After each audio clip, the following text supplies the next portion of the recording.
শিলাইদহ ভাবে আপনি ওদের, জোড়াসাঁকো ভাবে আপনি এদের।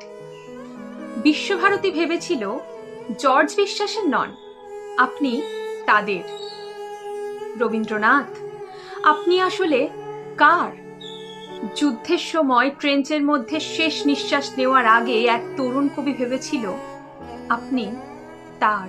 বক্তৃতার মাঝে আপনি যখন হঠাৎ মাথা উঁচু করে দাঁড়ান, তখন এক মুহূর্তের জন্য হলেও মন্ত্রী ভাবেন আপনি তার। নতুন বৌঠান কি কোনো দিনও ভেবেছিল আপনি তার?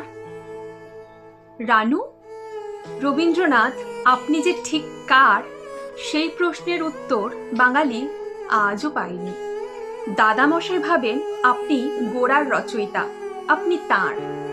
বাবা ভাবেন আপনি বানিয়েছেন শ্রীনিকেতন, আপনি তাঁর।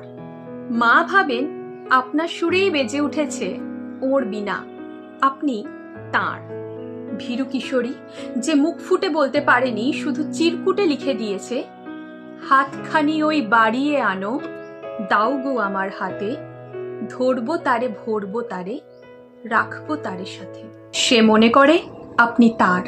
আর কফি হাউসে টেবিল চাপড়ে রাগী তরুণ ঘোষণা করে আপনি আসলে মাত্রাবৃত্তের। যতজন বাঙালি ততজন রবীন্দ্রনাথ। শুধু একদিনই শিলাইদহের রবীন্দ্রনাথ আর জোড়াসাঁকোর রবীন্দ্রনাথ, বিশ্বভারতীর রবীন্দ্রনাথ আর জর্জ বিশ্বাসের রবীন্দ্রনাথ, দাদামশায়ের রবীন্দ্রনাথ আর বাবার রবীন্দ্রনাথ, আওয়েনের রবীন্দ্রনাথ আর মায়ের রবীন্দ্রনাথের, ভীরু কিশোরীর রবীন্দ্রনাথ আর রাগী তরুণের রবীন্দ্রনাথের দেখা হয়ে যায় সেদিন 25শে বৈশাখ।